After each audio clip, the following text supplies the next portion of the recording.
Alright, so computers and stuff. I'm going to teach you how, like, the internals of a computer work and what they are.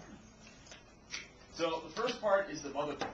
This is what most people think of when they see the inside of a computer. It's usually the largest component. You see that there's a bunch of stuff, and if you actually have some technical sense, you'll see that there's a lot of ports and plugs and stuff that other things can plug into. That's because everything plugs into the motherboard. Let me repeat that. Everything plugs into the motherboard. What does everything plug into? The motherboard. Yay. The uncle board. Next, we're going on to the second most important component, the power supply. Guess what the power supply does? Supply power. Exactly. The power supply, if it's in a desktop, is usually a giant, big honk of metal, and with a bunch of wires coming out, it usually puts off a lot of heat, and it's what the power cable plugs into. If it's on your laptop, you probably physically see it. It's the little block that you plug into the wall. So onto the CPU. Now that's actually a CPU, and the reason why I have this up, I'll explain that later. The CPU stands for the central processing unit. It does most of the processing because it's the central processor. All this makes a lot of sense. The CPU pretty much does all of the grunt work. If you didn't have a CPU, your computer wouldn't work at all. Now, this thing right here, this is the heatsink. Because the CPU uses up a lot of power, it also produces a ton of heat. And that's why whenever you see a CPU inside of a computer, you usually actually don't see it. The CPU itself, you see the heatsink that's on top of it. And if you were to touch the heatsink while the computer was on, you'd burn your hands horribly. This is RAM, which is also called memory. It's not called storage. Don't call it storage. It's called memory. And the reason why it's called memory is that it's stored temporarily.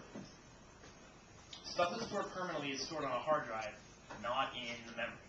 So just trying to stabilize that. Stuff that's loaded temporarily into your computer, like images that you're viewing or your web browser or games you have running, are going to be stored in your RAM and not on your hard drive because your hard drive is really slow. This is a hard drive. Now, you notice this stick thingy? The thing is that a hard drive has moving parts, and in the computer world, moving parts are bad because moving parts are slow, because it takes about 18 thousandth of a second for the needle to find a certain part on the hard drive, which in our time seems really, really fast, but in computer time, it's ridiculously long. It takes 1,000 times longer to find something on a hard drive than it does on RAM. Also, the hard drive is made of it's kind of like a CD, and it spins really fast, and that's why you hear the whirring noise when you turn on your computer. This is the CD drive. Everyone knows what a CD drive is, right? Yeah. They're usually called DVD drives and Blu-ray drives now, but it's pretty much a disc, and there's a lens inside, and it spins, and you load information, and nowadays, does anyone actually have a netbook in here? A what? A netbook. Yeah, I do. You guys know Archie, right? He has a netbook. They don't have CD drives because CD drives aren't as important nowadays because you can download stuff.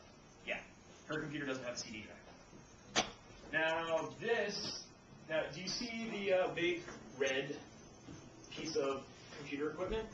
Yeah. That is your graphics card. And if your computer doesn't suck, your computer has an awesome graphics card. And if you don't use your computer for work and use it for important things like video games, you have a graphics card.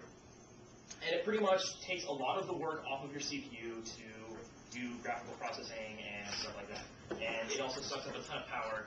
And if you actually look at it on close, giant fans and heat vents and other things.